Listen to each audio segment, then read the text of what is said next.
se retrouve pour le tout premier épisode de Cooking with Drussia. Alors, je sais, ça fait un moment que vous attendez cette première vidéo, mais je suis enfin là, mieux retard que jamais, hein, j'ai envie de vous dire. Donc voilà, aujourd'hui, je vais réaliser quelque chose de sucré.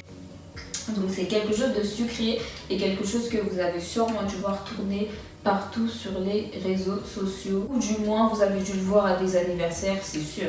C'est sûr, c'est vraiment le gâteau à la mode en ce moment. Donc voilà, je me suis dit, beaucoup doivent se demander comment on peut faire pour le réaliser. Ouh là là, ça prend du temps, quels sont les ingrédients.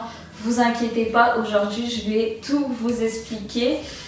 C'est vraiment pas compliqué, donc je vous laisse avec la suite de la vidéo. C'est par là. Pour la réalisation de la génoise, vous aurez besoin de 250 g de sucre, 250 g de farine, 8 œufs et également de l'arôme de vanille. C'est parti! Premièrement, je vais renverser les œufs dans le bol de mon robot et je vais également y ajouter le sucre. Donc une fois que ça c'est fait, je vais mettre mon robot en marche dans un premier temps à vitesse moyenne. Là vous pouvez le constater, le mélange il commence vraiment à être volumineux là. Donc maintenant je vais ajouter une cuillère d'arôme de vanille. Et ensuite je vais mettre mon robot à vitesse max pour vraiment que le mélange y triple de volume.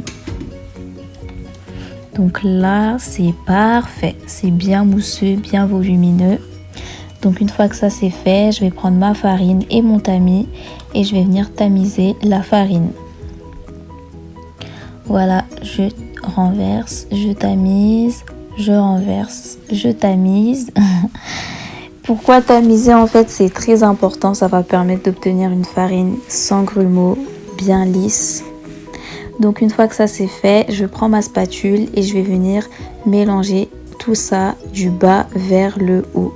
Je répète bien du bas vers le haut, c'est très important. C'est ça qui va nous permettre d'obtenir voilà, une génoise bien lisse, bien homogène. Ensuite, je prends ma plaque sur laquelle j'avais déposé du papier cuisson et je vais venir y déposer la moitié de la préparation. J'ai bien dit la moitié. Parce que j'ai 4 chiffres à réaliser, donc j'ai besoin de 2 pâtes, vu que les chiffres ils sont assez gros. Ensuite, j'avais préchauffé mon four à 180 degrés. Donc maintenant, je vais venir y enfourner ma préparation. Comme ceci, voilà. J'enfourne pendant 20 minutes. Let's go! Alors, une fois que ma génoise elle est prête, on va la laisser reposer quelques minutes et ensuite on va passer à la découpe des chiffres. Alors, pourquoi 50? Tout simplement parce que c'est pour l'une de mes clientes. Donc voilà, il y a une de mes clientes qui va avoir 50 ans et je me suis dit, autant faire une pierre deux coups, je lui fais son gâteau et je vous montre en même temps comment on fait un number cake. Et pour les chiffres, c'est tout simple en fait, vous allez sur internet. Moi, je les ai imprimés en format A4 et voilà, tout simple. Pour la découpe, par contre, vous faites très attention. Ça demande beaucoup de précision. Il faut vraiment que le chiffre il soit bien coupé, qu'il soit bien droit. Voilà, là, vous voyez, c'est on flic, là, c'est parfait. Et c'est ça qu'on veut, vraiment bien découpé. Il n'y a rien qui dépasse, il n'y a rien en moins. Et maintenant, passer au chiffre 0. Donc, c'est le même processus. Toujours s'assurer avant de commencer que ce sont les bonnes dimensions pour la découpe des chiffres. Donc maintenant, j'ai effectué la découpe des chiffres. Je vous le dis, je vous le redis, hein. Prenez votre temps. Prenez votre temps parce que c'est la clé, c'est vraiment la clé. Si vous ne prenez pas votre temps, vous risquez de mal couper vos chiffres ou il risque de se casser la gueule. Et franchement, je pense que c'est pas ce que vous voulez. Là, vous voyez ça en mode chantier un peu, mais vous verrez après, ce sera grave beau. Comme ceci. J'aime trop. Je vais maintenant passer à la ganache. Pour cela, vous aurez besoin de 110 g de chocolat blanc, de la crème fluide entière, ainsi qu'une gousse de vanille. Je vais renverser l'intégralité de la crème liquide dans la casserole. Une fois que c'est fait, je vais venir y incorporer ma gousse de vanille que j'ouvre en deux afin de pouvoir y laisser échapper les graines. Une fois que c'est fait, je mélange un petit peu et je vais laisser porter à ébullition. Une fois que le mélange vanille crème liquide est bien chaud, je renverse le tout sur le chocolat blanc. Une fois que c'est fait, je vais secouer ma préparation, puis je vais la laisser reposer 2 à 3 minutes, histoire que le chocolat puisse fondre tranquillement. Une fois que le chocolat a fondu, à l'aide de mon fouet, je vais venir mélanger le tout. Et là, vous allez voir que le mélange, il sera super facile parce que j'ai laissé le chocolat fondre pendant plusieurs minutes.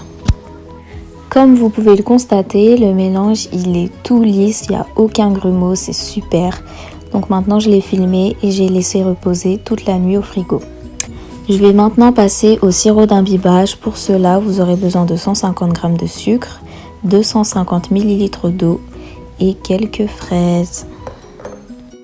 Alors pour commencer, je vais renverser le sucre dans ma petite casserole. Ah, regardez mes bêtises, j'en ai mis partout. Ensuite, j'ajoute les 250 ml d'eau et ensuite j'ajoute mes petits morceaux de fraises. Donc je vais laisser ce mélange porter à ébullition. Comme vous pouvez le constater, ça commence à être bien rose. Là, on a un beau sirop. Une fois que c'est prêt, je vais venir tamiser mon sirop parce qu'on veut juste le liquide. On n'a pas besoin des morceaux de fraises. Donc on tamise, on tamise. Une fois que c'est fait, je vais imbiber les chiffres avec mon sirop à la fraise. Le fait d'imbiber la génoise, ça va nous permettre de la rendre plus moelleuse et moins sec. J'ai maintenant récupéré la ganache que j'avais laissée au frais toute la nuit. Je vais donc la fouetter à l'aide de mon robot. Lorsque vous allez réaliser cette opération, faites très attention à ce que votre ganache ne soit pas trop ferme, sinon vous risquez de vous retrouver avec du beurre. Donc je vais mélanger à vitesse moyenne, puis je vais augmenter au fur et à mesure. Une fois que c'est fait, je vais mettre ça dans ma poche à douille et je vais pocher les chiffres. Dernière étape, la décoration. Pour cela, j'ai acheté des fleurs en sucre, des fraises, des framboises, des myrtilles, de la poudre dorée et j'ai également réalisé des macarons. Donc voilà, franchement, je les trouve tout mignons, tout beaux, mes petits macarons. Donc d'ailleurs, si vous voulez la recette, n'hésitez pas à me le faire savoir. Donc première étape de la décoration, le sucre glace. Ça rajoute un petit effet ice. Vous voyez ou pas? Et ah oui, gros big up à ma grande sœur là. Vous voyez les mains là qui se chargent là de cette décoration, de placer ce sucre glace. Bah c'est les mains de ma grande sœur. Donc voilà, gros big up à elle, franchement. Je pense même qu'on peut l'appeler les mains en or parce que niveau décoration, elle assure de ouf. Donc voilà, je voulais vraiment lui faire une petite dédicace, tu vois. Et franchement, les paillettes, c'est le make-up du gâteau. Je suis désolée, mais là, il est grave magnifique. On dirait même que le gâteau, là, il est sur son 31. On dirait même que là, il va aller en soirée. Et franchement, c'est le doré, ça rajoute un truc. Donc voilà, comme là vous pouvez le constater, elle a placé les macarons, ensuite elle a placé les fraises. Elle fait ça tellement bien. Oh. Donc voilà, elle a placé les fraises, maintenant elle s'est chargée de placer les framboises, les myrtilles. Et pour finir, les petites fleurs en sucre. Oh c'est trop chou, c'est trop mignon. Oh là là, je suis émue, je suis émue.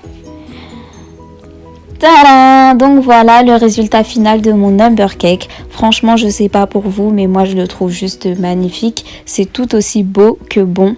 Donc voilà, j'espère vraiment que cette vidéo vous a plu. N'hésitez pas à commenter, à partager, à liker et avant tout à vous abonner parce qu'il y a plein de vidéos qui arrivent. Là, ce n'est que le début. Comme on dit, les absents ont tort. Donc franchement, ne soyez pas absents. Activez la cloche pour être au courant dès que je sors une nouvelle vidéo et on se dit à la prochaine. Bisous!